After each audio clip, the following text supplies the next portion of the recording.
Bismillahirrahmanirrahim. Assalamualaikum warahmatullahi wabarakatuh. Alhamdulillah, wassalatu wassalamu ala rasulillah nabiyina Muhammadin wa ala alihi wa ashabihi wa man walah. Allahumma salli ala Muhammad wa ala ali Muhammad kama sallaita ala Ibrahim wa ala ali Ibrahim innaka Hamidum Majid. Wa barik ala Muhammad wa ala ali Muhammad kama barakta ala Ibrahim wa ala ali Ibrahim innaka Hamidum Majid.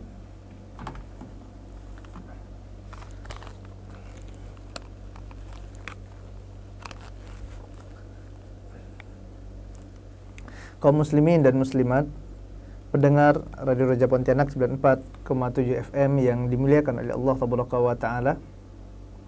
Puji dan syukur senantiasa kita panjatkan kepada Allah Tabaraka wa Ta'ala atas limpahan nikmat dan karunia yang Allah Tabaraka wa Ta'ala berikan kepada kita. Kemudian salawat dan salam senantiasa tercurahkan kepada suri tauladan kita, uswah hasanah kita, Nabi yang kita cintai, Nabi Muhammad SAW. Begitu pula kepada keluarganya, kepada sahabatnya dan kepada umatnya yang istiqomah mengikuti sunnah beliau hingga hari kiamat. Jamaah yang dimuliakan Allah Tabaraka wa Ta'ala, kita akan melanjutkan pembahasan kita dari tafsir Al-Quranul Karim surah Al-Baqarah. Dan sekarang kita telah sampai pada firman Allah Tabaraka wa Ta'ala, a'udzu billahi minasyaitonir rajim, wasta'inu bis-sabri was-shalah wa innaha lakabirah illa 'alal khashi'in. Allah Tabaraka wa Ta'ala mengatakan, dan jadikanlah sabar dan salat sebagai penolongmu. Wa innaha lakabirah, dan sesungguhnya yang demikian itu sungguh teramat berat. Illa 'alal khashi'in, kecuali bagi orang-orang yang khusyuk, kata Allah Tabaraka wa Ta'ala.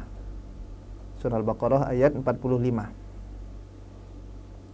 Ayat ini jamaah yang dimuliakan Allah Tabaraka wa Ta'ala menunjukkan tentang bagaimana keutamaan sabar, kemudian keutamaan sholat. Imam Mujahid, murid dari Ibnu Abbas radhiyallahu ta'ala anhu, mengatakan bahwasanya yang dimaksud dengan sabar di sini yakni as-siyam, yaitu puasa. Wasta'inu bis-sabri, minta tolonglah, jadikanlah sabar sebagai penolongmu. Yang dimaksud dengan sabar di sini adalah puasa, kata Imam Mujahid. Al-Imam Al-Qurtubi rahimahullahu ta'ala anhu mengatakan bahwasanya oleh sebab itu dikatakan bulan puasa atau bulan Ramadan ini juga disebut dengan bulan kesabaran. Oleh karena itu disebutkan juga ya, Syahrul Ramadan ini juga disebut dengan bulan kesabaran. Sebagian ulama yang lainnya berpendapat bahwasanya yang dimaksud dengan sabar pada ayat ini wasta'inu bis-sabri, ya, minta tolonglah, jadikanlah sabar sebagai penolong. Yang dimaksud dengan sabar pada ayat ini, kata mereka, adalah menahan diri dari segala macam bentuk kemaksiatan. Adapun Ibnu Abi Hatim mengatakan bahwasanya Umar bin Khattab radhiyallahu ta'ala anhu pernah mengatakan bahwasanya yang dimaksud dengan sabar itu terbagi menjadi dua. Amirul Mukminin Umar bin Khattab radhiyallahu ta'ala anhu membagi sabar itu menjadi dua. Yang pertama adalah sabar ketika mendapatkan musibah. Dan ini adalah kebaikan bagi orang tersebut. Sewaktu dia mendapatkan musibah, dia bersabar, ini adalah kebaikan baginya.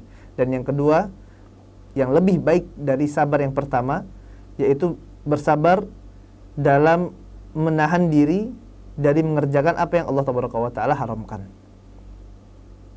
Dia bersabar dengan meninggalkan segala bentuk kemaksiatan. Ya, dia bersabar menjauhkan larangan-larangan Allah Tabaraka wa Ta'ala. Maka kata Umar bin Khattab radhiyallahu ta'ala anhu, sabar jenis yang kedua ini lebih utama daripada sabar yang pertama, yaitu sabar ketika seorang mendapatkan musibah. Hal ini juga ya disampaikan oleh Al-Hasan Al-Basri rahimahullahu ta'ala anhu. Al-Sanada juga disampaikan oleh Hasan Al-Basri rahimahullah.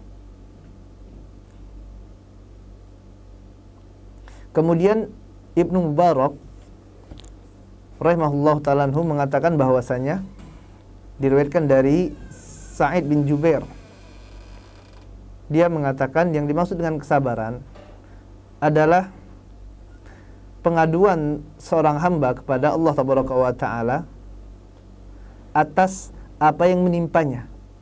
Dia mengadukan keluh kesahnya kepada Allah Tabaraka wa Ta'ala terhadap perkara yang telah menimpanya, yang dengannya dia mengharapkan keridhaan dari Allah Tabaraka wa Ta'ala dan dia mengharapkan pahala dari sisi Allah.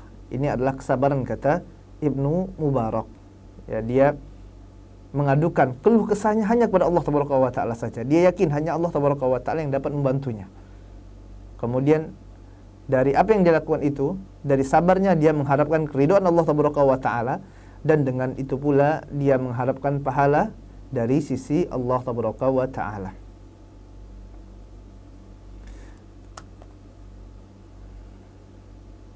Ya.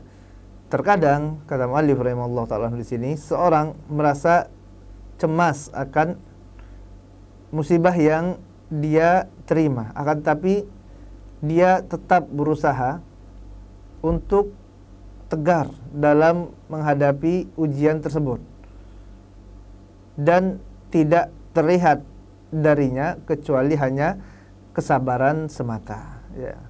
Dia mendapatkan musibah, mendapatkan ujian dari Allah Tabaraka wa Ta'ala, akan tapi dia berusaha untuk tetap tegar. Dia berusaha untuk melewati segala macam bentuk musibah tersebut. Dia keluhkan musibahnya hanya kepada Allah Tabaraka wa Ta'ala sembari mengharapkan ganjaran pahala dari sisi Rabbul Alamin, dari sisi Allah Tabaraka wa Ta'ala. Syekh Abdurrahman bin Nasir As-Sa'di dalam kitab tafsirnya mengatakan yang dimaksud dengan firman Allah Tabaraka wa Ta'ala, wasta'inu bis sabri was shalah, jadikanlah sabar dan salat sebagai penolong kalian, yaitu jadikanlah sabar ini dengan segala macam bentuknya, dan begitu pula jadikanlah salat ini sebagai penolong bagi kalian untuk mengatasi segala problematika yang menimpa kalian. Syekh Abdurrahman bin Nasir As-Sa'di rahimahullah ta'ala mengatakan apa? Hendaklah kalian jadikan semua bentuk kesabaran, dan hendaklah kalian jadikan solat ini sebagai jalan keluar bagi setiap masalah yang menimpa kalian, apapun bentuk masalah tersebut, apapun bentuk problematika yang menimpa kalian, jadikanlah apa? Sabar dan solat sebagai solusinya. Dan sabar itu, kata beliau rahimahullahu ta'ala anhu, terbagi menjadi 3 keadaan. Yang pertama adalah dia sabar dalam menjalankan ketaatan kepada Allah Tabaraka wa Ta'ala. Dan dalam menjalankan ketaatan ini butuh kesabaran, jamaah yang dimuliakan Allah Tabaraka wa Ta'ala. Seorang sholat butuh sabar, seorang puasa butuh sabar, seorang yang menuntut ilmu begitu pula butuh kesabaran, birrul walidain butuh kesabaran. Semua ketaatan kepada Allah Tabaraka wa Ta'ala butuh kesabaran. Kemudian yang kedua adalah kesabaran dalam menjauhi segala macam bentuk larangan dari Allah Tabaraka wa Ta'ala. Dia sabar, tidak bermaksiat kepada Allah, tidak berzina.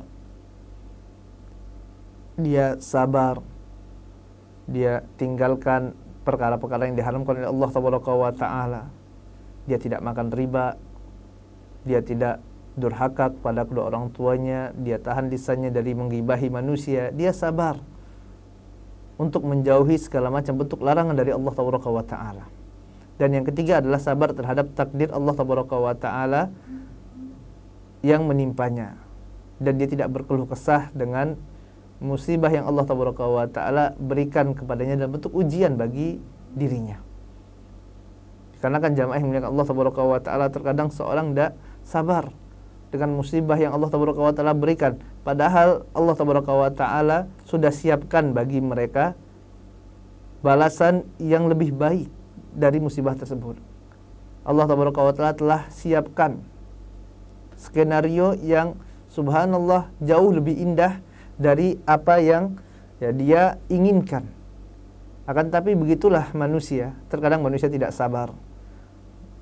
Padahal bisa jadi apabila dia melakukan perkara tersebut, maka dia akan menjadi binasa dengan amalannya tersebut. Allah Tabaraka wa Ta'ala Maha mengetahui, Allah cegah dia dari mengerjakannya. Allah jauhkan dia dari amalan tersebut. Kenapa? Karena Allah Tabaraka wa Ta'ala mengetahui kalau dia memiliki hal yang dia inginkan itu, dia akan jatuh ke dalam kebinasaan. Allah mengetahui misalnya apabila dia diberikan banyak harta, dia akan lupa dengan akhirat. Oleh sebab itu Allah jadikan hartanya sesuai dengan kebutuhannya saja. Allah mengetahui kalau seandainya dia diberikan kesehatan terus, dia akan melampaui batas. Allah Tabaraka wa Ta'ala berikan kepadanya musibah berupa sakit agar dia ingat kepada Allah Tabaraka wa Ta'ala. Dan ini jamaah yang dimuliakan Allah Tabaraka wa Ta'ala, hendaklah seseorang husnuzon kepada Allah Tabaraka wa Ta'ala. Hendaklah seseorang berprasangka baik kepada Rabbul Alamin, kepada Allah Tabaraka wa Ta'ala. Allah Tabaraka wa Ta'ala sangat sayang kepada hamba-hambanya. Allah sangat sayang, bahkan melebihi sayangnya seorang ibu kepada anak bayinya. Dalam suatu riwayat disebutkan, pernah suatu ketika Rasulullah SAW melihat bersama para sahabat, melihat seorang ibu yang berkeliling mencari anaknya.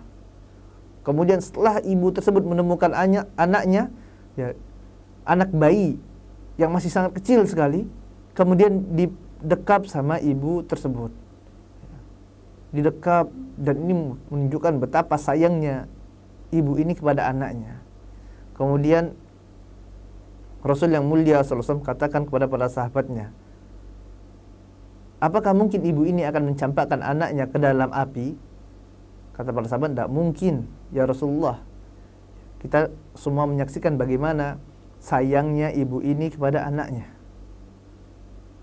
Dia baru ketemu anaknya, kemudian dia dekap.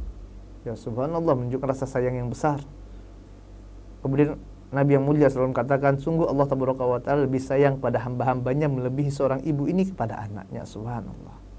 Maka hendaklah kita husnuzon kepada Allah Tabaraka wa Ta'ala. Allah Tabaraka wa Ta'ala telah siapkan dari musibah-musibah yang menimpa seorang muslim ini sesuatu yang lebih indah, yang lebih baik bagi dirinya. Dan yang pasti jamaah yang dimuliakan Allah Tabaraka wa Ta'ala, tidaklah musibah yang menimpa seorang hamba hatta satu duri yang menusuk dirinya, yang menusuk kulitnya, melainkan Allah Tabaraka wa Ta'ala akan hapuskan dosanya. Subhanallah. Ya, ini yang ketiga, dia sabar terhadap takdir Allah, ya, terhadap musibah yang Allah Tabaraka wa Ta'ala berikan kepadanya. Dan sabar ini akan mendatangkan pertolongan dari Allah Tabaraka wa Ta'ala. Sabar dalam menjalankan ketaatan, sabar dalam meninggalkan larangan-larangan Allah Tabaraka wa Ta'ala, sabar terhadap musibah-musibah yang Allah Tabaraka wa Ta'ala berikan. Dengan semuanya ini jamaah yang dimuliakan Allah Tabaraka wa Ta'ala, barakallahu fiyya wa fikum. Semoga Allah Tabaraka wa Ta'ala memberkahi ana dan antum semuanya. Dengan sabar ini akan mendatangkan pertolongan dari Allah Tabaraka wa Ta'ala. Allah Tabaraka wa Ta'ala mengatakan, ya ayyuhalladzina amanu ista'inu bis-sabri was-shalah, innallaha ma'as sabirin. Dalam surah Al-Baqarah ayat 153, Allah Tabaraka wa Ta'ala mengatakan, wahai orang-orang yang beriman, jadikanlah sabar dan salat sebagai penolong kalian. Sesungguhnya innallaha ma'as sabirin. Sesungguhnya Allah Tabaraka wa Ta'ala ini bersama orang-orang yang sabar, kata Allah Tabaraka wa Ta'ala. Ma'a di sini jamaah yang dimuliakan Allah Tabaraka wa Ta'ala, innallaha ma'as sabirin. Ya, ma'a ini artinya bersama. Akan tapi yang dimaksud dengan ma'a bersama di sini yaitu adalah pertolongan dari Allah Tabaraka wa Ta'ala. Ya, para ulama menjelaskan bahwasanya innallaha ma'as sabirin, Allah bersama dengan orang-orang yang sabar, yaitu pertolongan Allah Tabaraka wa Ta'ala senantiasa menyertai bagi orang-orang yang bersabar. Baik dia sabar dalam menjalankan ketaatan kepada Allah Tabaraka wa Ta'ala, ataupun dia bersabar dalam menjauhkan larangan-larangan Allah Tabaraka wa Ta'ala, ataupun dia bersabar terhadap musibah-musibah yang menimpanya. Innallaha ma'as sabirin. Dan ketahuilah bahwasanya sabar ini tidak ada batasannya. Sabar ini terus kita lakukan, kita upayakan terus menerus. Sampai kapan?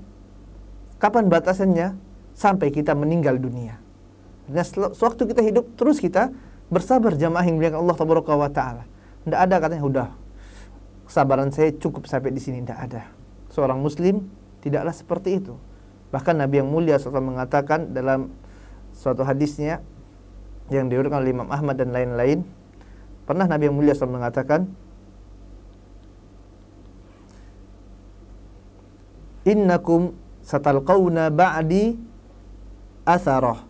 Sesungguhnya engkau nanti akan melihat ya setelahku ini atharoh, kata Nabi yang mulia SAW, orang-orang yang dia egois. Ya, atharoh dia mementingkan urusan dirinya sendiri. Kemudian Nabi yang mulia SAW mengatakan, fasbiru, maka bersabarlah kalian, hatta talqauni alal hawdi. Bersabarlah kalian, kata Nabi yang mulia SAW, sampai kapan? Hatta talqauni alal hawdi, sampai kalian menjumpaiku di telagaku, kata Nabi yang mulia SAW. Artinya sampai kapan jamaah? Sampai kita bertemu Nabi yang mulia SAW. Sampai kita meninggal dunia, baru selesai kesabaran tersebut. Ya, makanya tidak bisa kita katakan, udah habis kesabaran saya ini, udah cukup sabarnya. Lah, seorang muslim tidaklah seperti itu. Sampai kapan sabar? Sampai kita bertemu Nabi yang mulia SAW di telaganya. Ya, maka harus sabar ini. Ya, harus kita bersabar terhadap musibah. Harus kita bersabar terhadap ketaatan kepada Allah Tabaraka wa Ta'ala. Harus kita bersabar dalam menjauhi larangan-larangan Allah Tabaraka wa Ta'ala. Kenapa? Bahaya kalau tidak sabar. Khawatirnya apa? Nanti kita tidak bertemu dengan Rasul yang mulia sallallahu alaihi wasallam, Rasul yang kita cintai Muhammad sallallahu alaihi wasallam. Kenapa? Karena Nabi yang mulia SAW mengatakan, fasbiru hatta talqauni alal hawdi, bersabarlah kalian sampai kalian menjumpaiku, kata Nabi yang mulia sallallahu alaihi wasallam, di telagaku. Ya, sampai kalian menjumpai Nabi yang mulia sallallahu alaihi wasallam di telaga beliau sallallahu alaihi wasallam. Ya, makanya kita bersabar jamaah yang mulia Allah tabaraka wa taala. Ya, nuntut ilmu sabar. Ya, baca Quran sabar, menghafal Quran sabar, salat sabar. Ya, semuanya butuh kesabaran. Meninggalkan kemaksiatan sabar. Dapat musibah sabar. Dan memang seperti itu kehidupan kita di dunia. Ya, kehidupan di dunia ini penuh dengan ujian dari Allah Tabaraka wa Ta'ala. Dunia ini adalah tempat pengasingan bagi kita, bukan tempat kita untuk tinggal selamanya di dunia ini. Tidak, wallahi, dunia ini pasti akan kita tinggalkan. Demi Allah, dunia ini pasti akan kita tinggalkan, siapapun orangnya. Dan selama dia di dunia, pasti dia akan diuji oleh Allah Tabaraka wa Ta'ala. Pasti ujian itu akan terus datang. Kapan selesai ujian? Sampai kita masuk ke dalam surga Allah Tabaraka wa Ta'ala, baru selesai ujian tersebut. Makanya Nabi yang mulia SAW katakan tadi apa? Bersabarlah sampai kalian menjumpaiku, sampai kalian berjumpa denganku di telagaku, kata Nabi yang mulia SAW, sampai akhir hayat kita. Ya, kalau masih di dunia, kuncinya apa? Sabar dalam setiap keadaan. Mendapatkan kenikmatan dari Allah Tabaraka wa Ta'ala, bersabar. Mendapatkan ujian dari Allah Tabaraka wa Ta'ala, bersabar. Mendapatkan musibah, bersabar. Dan sabar ini adalah kunci kesuksesan jamaah yang dimuliakan Allah Tabaraka wa Ta'ala. Seorang yang ingin sukses di dunia, maka dia butuh sabar. Orang yang ingin meniti karir, berdagang jadi pembisnis yang sukses, maka dia butuh sabar. Seorang atlet, dia ingin menjadi atlet yang profesional, pemain bola yang profesional misalnya, maka dia butuh latihan, dan latihan ini butuh kesabaran. Dari pagi dia latihan, subhanallah. Ya, siang, sore latihan, bertahun-tahun dia latihan, bahkan sebagian dari kecil anaknya dilatih untuk olahraga, dilatih untuk main bola. Untuk apa? Supaya anaknya bisa sukses jadi pemain sepak bola misalnya. Dan dia sabar. Anaknya pun dituntut untuk sabar supaya bisa menjadi, ya, terpilih menjadi pemain timnas Indonesia, subhanallah. Ya, ini kuncinya apa? Sabar jamaah yang dimuliakan Allah Tabaraka wa Ta'ala. Begitu juga seorang yang ingin meraih sesuatu yang lebih tinggi daripada dunia. Kalau ingin mendapatkan dunia yang hina ini saja, dunia yang terlaknat ini saja, ini orang butuh sabar. Lalu bagaimana seorang yang ingin meraih surga Allah wa ta'ala? Dia ingin masuk ke dalam Firdaus A'la, surga Allah yang tertinggi. Dia ingin bahagia, mendapatkan segala macam bentuk kenikmatan yang Allah wa ta'ala janjikan di surga. Bagaimana bisa dia raih surga tersebut kalau dia tidak bersabar? Maka bersabarlah. Sabar adalah kunci kesuksesan tersebut. Dan sabar ini jamaah yang dimuliakan Allah wa ta'ala, dia memang mudah untuk diucapkan. Teorinya mudah. Ayo sabar, sabar. Akan tapi prakteknya sangat sulit sekali. Sama ana dan antum semuanya. Kita sama, kita butuh sabar. Bukan berarti saya yang berbicara ini, saya adalah orang yang paling sabar. Lah. Kita butuh perjuangan. Butuh kesabaran. Butuh pertolongan. Butuh taufik dari Allah wa ta'ala untuk dapat sabar ini jamaah yang dimuliakan Allah wa ta'ala. Allah wa ta'ala mengatakan, wasta'inu bis-sabri was-shalah. Jadikanlah sabar dan salat sebagai penolong kalian. Ya, di sini Allah wa ta'ala setelah memberikan kunci yang pertama, yaitu menjadikan kesabaran sebagai wasilah untuk meraih kesuksesan, untuk keluar dari segala macam bentuk kesulitan.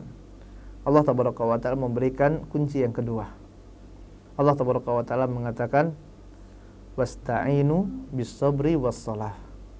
Jadikanlah sabar dan salat sebagai jalan keluar bagi permasalahan-permasalahan kalian. Kita lihat bagaimana Rasul yang mulia sallallahu alaihi wasallam. Ya, beliau sallallahu alaihi wasallam Nabi yang kita cintai, uswah hasanah kita, qudwah kita, contoh kita. Ini beliau saja jamaah yang Allah wa ta'ala, apabila mendapatkan musibah, mendapatkan kesulitan, maka beliau solat menghadap Allah wa ta'ala, solat minta tolong dengan Allah wa ta'ala. Kita lihat bagaimana Syekhul Islam Ibnu Taimiyah rahimahullahu ta'ala anhu, sewaktu beliau mendapatkan suatu permasalahan yang beliau sulit untuk memahaminya, beliau mempelajari suatu ilmu yang beliau susah faham ilmu tersebut. Apa yang beliau rahimahullahu ta'ala lakukan?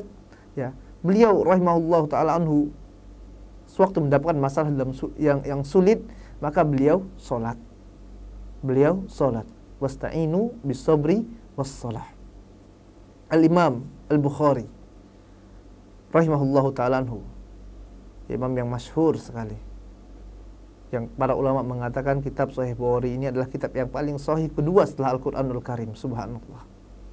Kita lihat bagaimana Imam Bukhari rahimahullahu ta'ala anhu, beliau ketika hendak memasukkan satu hadis dalam kitab sahihnya, maka setelah beliau masukkan, ya, beliau mau memasukkan, maka beliau sholat.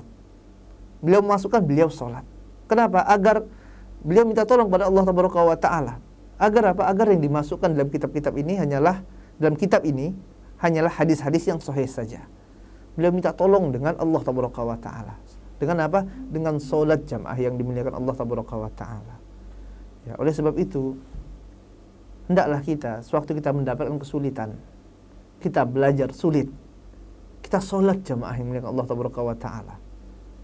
Ini kok udah belajar bahasa Arab, udah ganti-ganti tempat belajar, pindah-pindah guru, ya, udah bertahun-tahun kok tidak bisa-bisa solat, minta tolong dengan Allah wa ta'ala. Ini kok udah belajar tajwid tidak bisa-bisa, membedakan huruf sa, sya, sa tidak bisa, ya, udah belajar kok susah benar masuknya.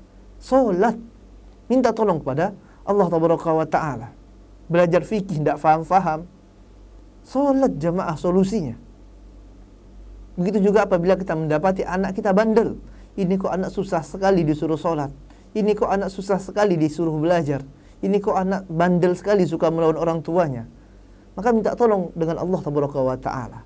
Wasta'inu bis-sabri was-shalah. Minta tolong dengan Allah. Sholat jamaah yang dimuliakan Allah wa ta'ala. Sholat, jadikan sholat, ya, untuk solusi dalam setiap permasalahan kita. Kita menghafal Quran susah, subhanallah, sudah diulang berkali-kali, sulit sekali masuknya.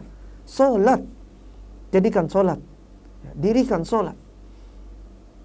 Ada masalah dengan keluarga, ini kok berantem saja dengan istrinya, begitu juga istri dengan suaminya, berantem saja. Ini kok istrinya suka ngomel, ini kok suaminya suka marah-marah. Sholat jamaah, minta tolong dengan Allah tabaraka wa ta'ala. Ini kok misalnya rezekinya kok seret, padahal kebutuhan banyak, minta tolong dengan Allah tabaraka wa ta'ala. Wasta'inu bis sabri was shalah. Jadikanlah sabar dan sholat sebagai penolong kalian. Ini solusi yang Allah tabaraka wa ta'ala memberikannya. Allah sampaikan dalam Al-Quranul Karim, wasta'inu bis sabri was shalah. Mintalah tolong pada Allah tabaraka wa ta'ala, jadikanlah sabar dan sholat sebagai penolong bagi kalian. Ternyata jalan keluar itu telah ada di hadapan kita. Yang jadi masalah adalah ternyata banyak dari kita yang tidak mengambil jalan keluar yang telah Allah tabaraka wa ta'ala siapkan ini. Kemudian Allah tabaraka wa ta'ala katakan, wa innaha lakabirah illa 'alal khashiin. Dan perkara ini, wa innaha lakabiratun, kata Allah tabaraka wa ta'ala, adalah sesuatu yang sulit sekali. Illa 'alal khashiin, kecuali bagi orang-orang yang khusyuk. Dan ternyata sholat itu berat jamaah. Ternyata sholat menjadikan, mengambil sabar dan sholat sebagai penolong itu ternyata berat. Tidak semua orang bisa. Wa innaha lakabirah, kata Allah tabaraka wa ta'ala. Dan sungguh ini adalah perkara yang berat sekali. Sholat itu sulit sekali. Kecuali bagi siapa? Bagi orang-orang yang khasyi'in, bagi orang-orang yang khusyuk. Apa sih yang dimaksud dengan khusyuk? Khusyuk adalah suatu ketenangan. Dia tenang, kemudian tentram, dan tunduk hanya kepada Allah tabaraka wa ta'ala. Tenang, tentram, dan tunduk hatinya hanya kepada Rabbul Alamin. Tunduk hanya kepada Allah tabaraka wa ta'ala. Dia pasrahkan dirinya kepada Allah tabaraka wa ta'ala. Dia hinakan dirinya. Dia menampakkan bahwasanya dia benar-benar butuh kepada Allah tabaraka wa ta'ala. Dan dia sangat mengharapkan pertemuan dengan Allah. Ini yang dimaksud dengan khusyuk. Imam Mujahid rahimahullahu ta'ala anhu mengatakan, yang dimaksud dengan khusyuk, al-khasyiin, adalah mereka orang-orang yang beriman dengan sebenar-benarnya keimanan. Ini yang dimaksud dengan orang-orang yang khusyuk. Ad-Dhahak mengatakan, mereka adalah orang-orang yang tunduk dalam ketaatan kepada Allah tabaraka wa ta'ala, yang mana mereka takut dengan Allah tabaraka wa ta'ala, serta mereka yakin akan janji-janji dan ancaman dari Allah tabaraka wa ta'ala. Dia yakin bahwasanya nanti ada surga yang Allah tabaraka wa ta'ala janjikan bagi mereka. Dia yakin bahwasanya kalau dia maksiat kepada Allah tabaraka wa ta'ala, ada neraka yang telah Allah tabaraka wa ta'ala siapkan. Ini adalah orang-orang yang khusyuk, kata Dhahak. Kemudian Ibnu Jarir mengatakan, orang-orang yang khusyuk yaitu mereka yang patuh dan tunduk dalam ketaatan kepada Allah tabaraka wa ta'ala, serta orang-orang yang merendahkan diri karena takut kepada Allah tabaraka wa ta'ala. Dia rendahkan dirinya, dia takut kepada Allah tabaraka wa ta'ala. Dan khusyuk ini adalah elemen yang sangat penting sekali dalam solat jamaah milik Allah tabaraka wa ta'ala. Khusyuk ini sangat penting. Dan seseorang apabila dia kehilangan kehusyuan dalam solatnya, kalau dia tidak khusyuk dalam solatnya, niscaya dia akan buru-buru dalam solat. Dia akan tergesa-gesa dalam solat tersebut. Dia ingin agar solatnya cepat selesai. Orang yang tidak khusyuk dalam solatnya, maka dia akan tidak merasakan kenikmatan yang dirasakan oleh orang-orang yang khusyuk dalam solat. Solatnya tidak nikmat, tidak merasakan manisnya iman tersebut, tidak merasakan nikmatnya bermunajat kepada Allah tabaraka wa ta'ala. Dia tidak bisa merasakan. Kenapa? Tidak khusyuk. Makanya Sholatnya menjadi apa? Menjadi perkara yang berat. Wa innaha lakabiratun. Sholatnya menjadi berat sekali. Kenapa? Karena dia tidak merasakan kenikmatan tersebut, tidak merasakan enaknya bermunajat, berduaan dengan Allah Ta'ala. Susah sholatnya, menjadi perkara yang berat bagi dirinya. Padahal seandainya ya, dia merasakan kenikmatan tersebut, dia benar cintanya kepada Allah Ta'ala, misalnya dia akan betah untuk sholat, betah berjam-jam sholat, dalam keadaan sholatnya. Kita lihat bagaimana Nabi yang mulia sallallahu alaihi wasallam, ya, beliau sholat malam sampai bengkak kakinya sallallahu alaihi wasallam. Ya, kita lihat bagaimana para sahabat dahulu, para salafun saleh, subhanallah, ya, bagaimana khusyuknya sholat mereka. Ya. Orang saja jamaah yang dimuliakan Allah Ta'ala, apabila dia cinta kepada kekasihnya, maka dia akan betah berduaan dengan kekasihnya tersebut. Berjam-jam betah dia berduaan, bahkan sampai lupa makan. Yang penting apa? Yang penting berdua dengan kekasihnya, nempel saja terus. Kenapa? Karena dia merasakan kenikmatan, karena dia merasa cinta, sayang, nikmat berduaan dengan kekasihnya. Lalu bagaimana apabila seorang yang sedang bermunajat dengan Allah Ta'ala, yang hakikatnya dia sewaktu sholat ini dia sedang menghadap Allah Ta'ala, dia sedang berduaan dengan Allah Ta'ala, akan tetapi sewaktu dipanggil untuk sholat dia malas-malasan, ada saja alasan untuk menunda-nunda sholatnya. Katanya dia cinta kepada Allah Ta'ala, akan tapi sewaktu dipanggil untuk menghadap Allah dia tidak mau datang. Dia tidak bersegera menghadap Allah Ta'ala. Dan sewaktu dia sholat, dia ingin buru-buru cepat selesai. Subhanallah, ini imamnya lama banget. Ya.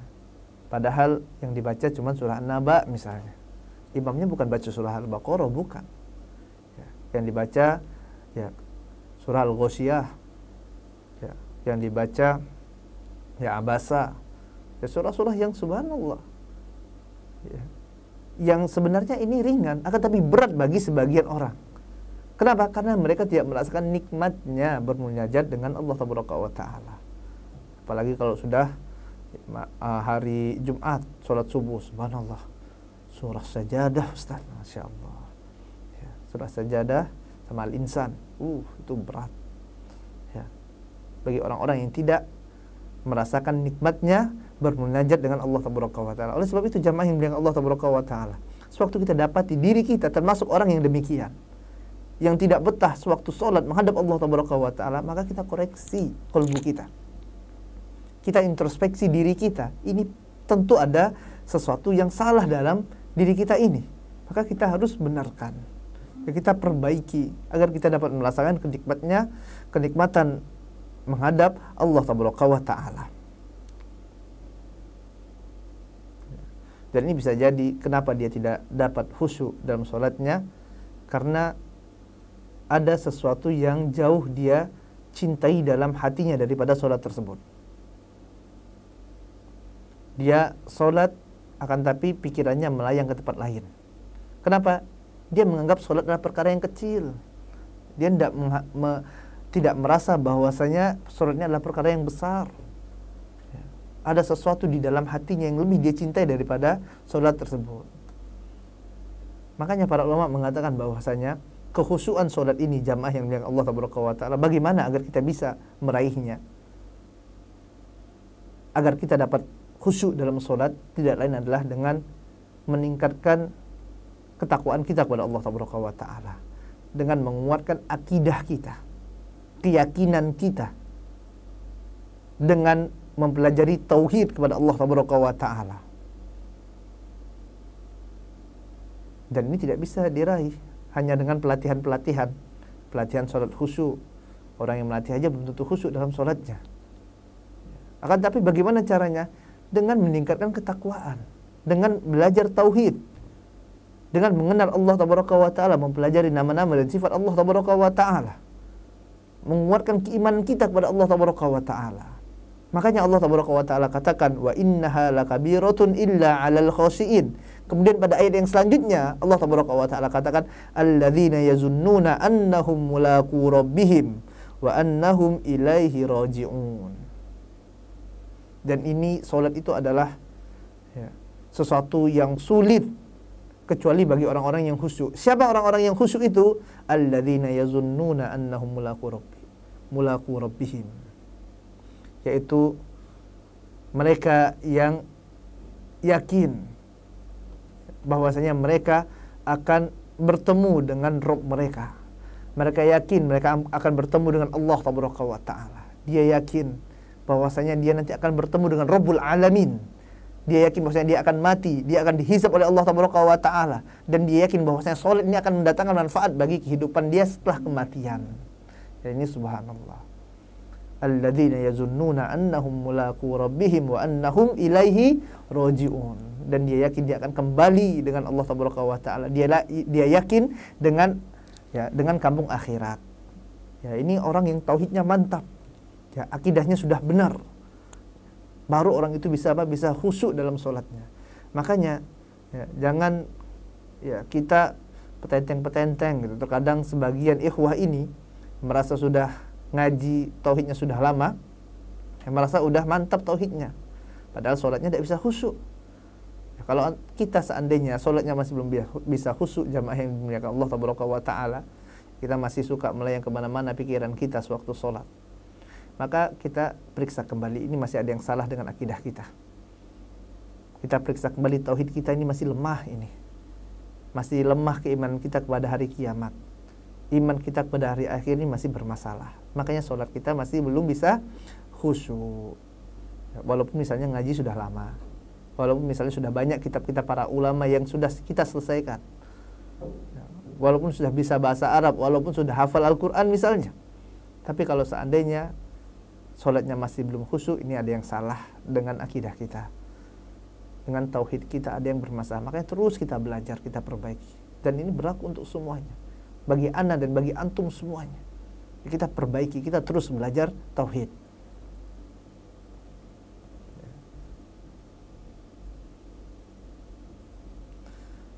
Allah Taala mengatakan wa innaha lakabiratun illa 'alal khashiin alladzina yazunnuna annahum mulaqu rabbihim wa annahum ilaihi raji'un.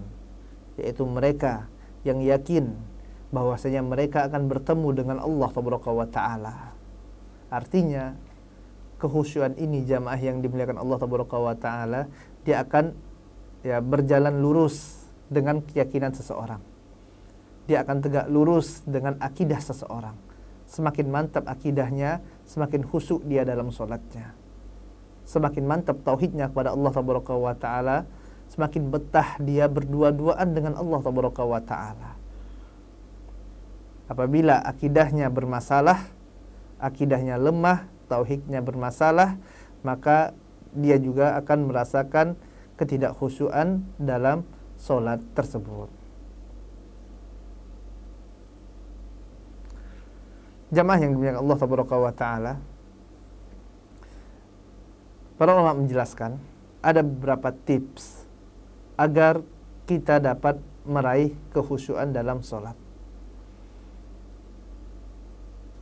Terdapat beberapa tips atau tata cara yang mudah-mudahan dengannya seseorang akan dapat meraih khusyuk dalam sholat. Yang pertama adalah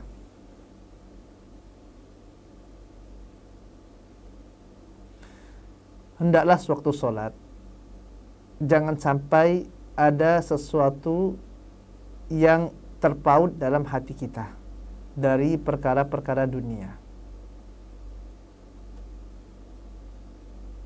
Misal, sewaktu sholat masih mikirkan dagangan. Misal, sewaktu sholat masih mikirkan pekerjaannya, masih memikirkan omsetnya. Dan ini jamaah yang dimuliakan Allah Taala yang biasa menjadikan orang lupa dalam sholatnya. Oh, ini rakaat kedua atau rakaat ketiga ya? Oh, ini tadi sudah baca Al-Fatihah atau belum ya? Kenapa? Karena dia disibukkan dengan perkara dunia, padahal dia sedang menghadap Rabbul Alamin, Robnya seluruh alam semesta. Akan tapi dia masih sibukkan hatinya dengan perkara di luar sholat. Ini yang pertama, yaitu hendaklah kita bebaskan hati kita sewaktu kita akan menghadap Allah Tabaraka wa Ta'ala. Kita jauhkan diri kita dari perkara-perkara dunia. Kemudian yang kedua, hendaklah seseorang berupaya semaksimal mungkin untuk dapat memahami apa yang dia baca dalam sholatnya. Artinya di sini penting bagi dia untuk mempelajari bahasa Arab. Bahkan sebagian ulama mengatakan bahwasanya tidak mungkin orang itu bisa khusyuk dalam sholat. Tidak mungkin kalau dia tidak belajar bahasa Arab. Kenapa? Karena Al-Quranul Karim ini diturunkan dengan bahasa Arab, dan dia sholat pun menggunakan bahasa Arab. Maka bagaimana bisa seorang ini khusyuk dalam sholatnya kalau dia tidak memahami apa yang dia ucapkan sewaktu sholat tersebut? Makanya dari sini jamaah yang dimuliakan Allah Tabaraka wa Ta'ala, sebagian ulama mengatakan belajar bahasa Arab ini hukumnya wajib. Kenapa? Karena khusyuk dalam sholat ini adalah suatu keharusan. Maka sesuatu yang tidak bisa diraih kecuali dengan melakukannya, maka hukumnya adalah sama dengan tujuan tersebut. Sewaktu khusyuk dalam sholat adalah suatu keharusan, maka untuk mencapai khusyuk dalam sholat itu, yaitu dengan belajar bahasa Arab, maka ini adalah suatu keharusan pula. Ya, setidaknya kita belajar bahasa Arab agar kita fahamlah apa yang kita baca dalam sholat-sholat kita tersebut. Ini yang kedua, yaitu berusaha memahami makna-makna dari bacaan yang kita ucapkan sewaktu kita sholat tersebut.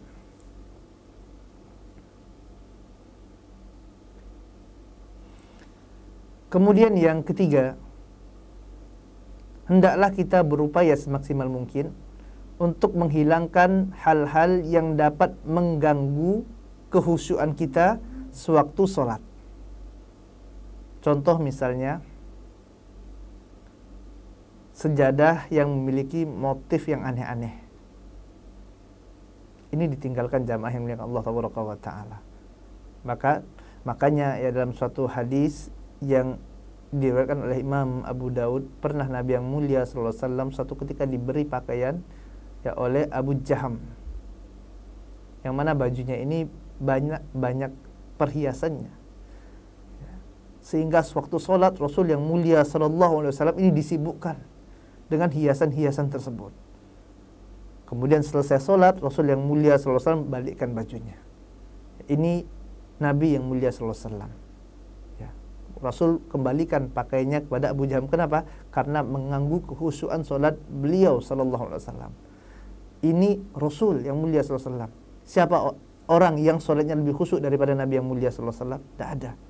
Rasul yang mulia sallallahu alaihi wasallam adalah orang yang paling khusyuk dalam sholatnya. Ternyata merasa terganggu dengan pakaian yang banyak motifnya. Lalu bagaimana dengan ana dan antum?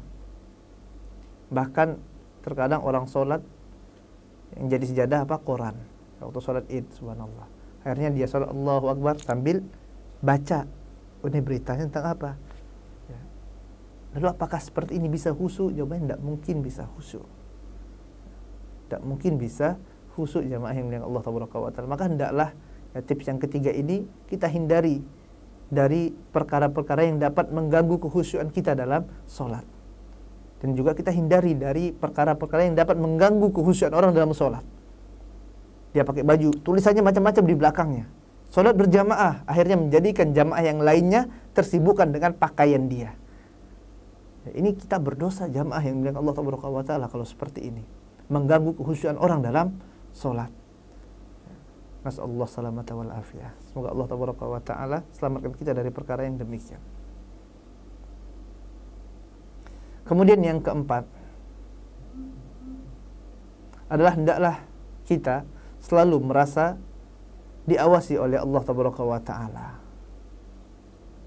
Kita merasa bahwasanya kita sedang sholat. Ini kita menghadap Allah Ta'ala. Allah Ta'ala sedang melihat kita. Ya, dan Allah Ta'ala mengetahui jamaah yang melihat Allah Ta'ala.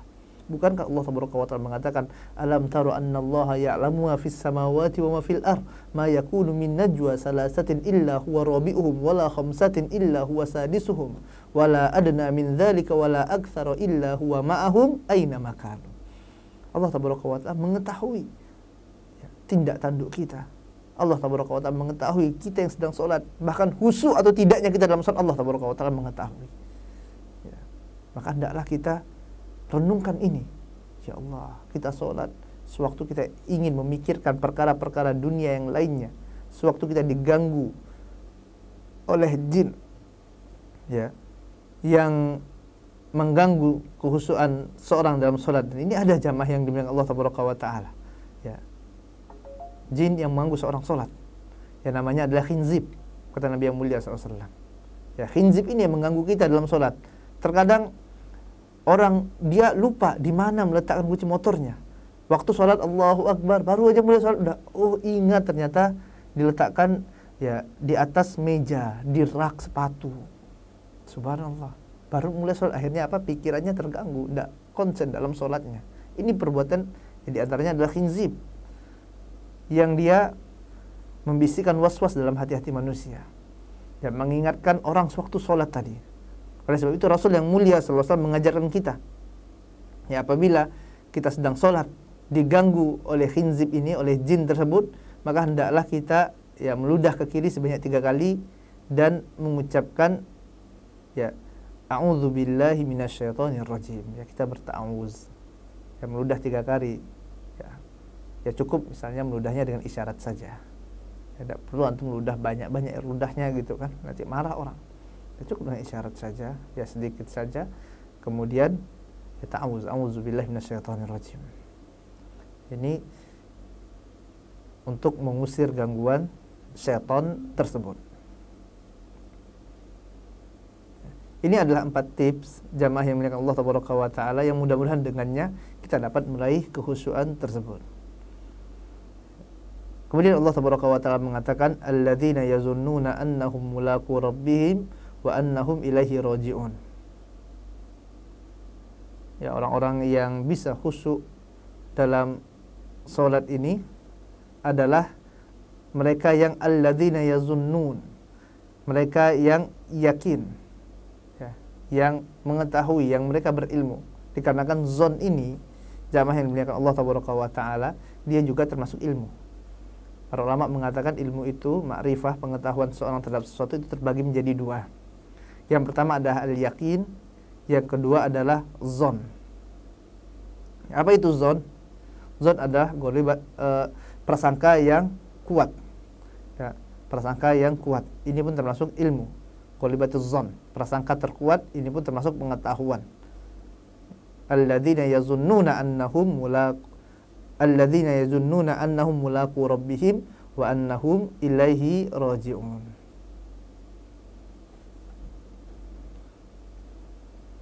Dalam suatu hadis, Nabi yang mulia sallallahu alaihi wasallam mengatakan, ya, hadis ini dihasankan oleh Syekh Albani rahimahullahu taala anhu,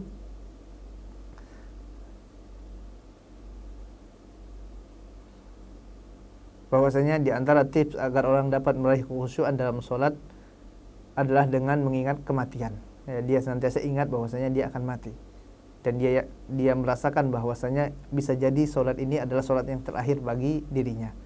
Bisa jadi ini sholat terakhir. Orang kalau ingat mati, jamaah yang dimuliakan Allah Taala, ya, dia yakin bahwasanya ini bisa jadi ini adalah sholat terakhirnya, maka tentu dia akan benar-benar dalam sholatnya. Kenapa? Ngapain lagi mikirkan yang lainnya? Tuh habisnya akan mati gitu kan. Ya.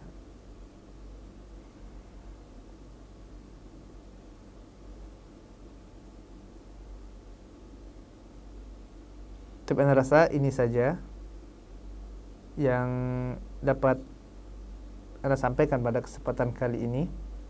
Apa yang benar datangnya dari Allah Taala, dan yang salah datang dari kelemahan ilmu Anda dan dari syaitan. Kita mohon kepada Allah Taala agar Allah Taala menjadikan kita orang-orang yang khusyuk dalam solatnya. Dan kita mohon kepada Allah Taala agar Allah Taala memberikan kepada kita taufik untuk senantiasa istiqomah di atas jalan yang benar sampai kita bertemu dengan Nabi kita tercinta Muhammad sallallahu alaihi wasallam.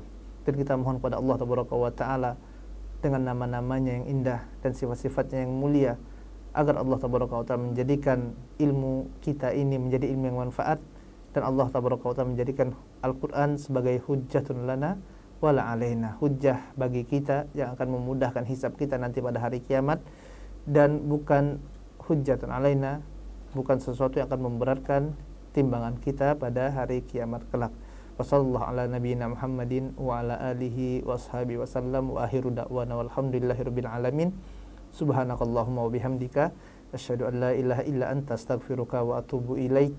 Assalamualaikum warahmatullahi wabarakatuh.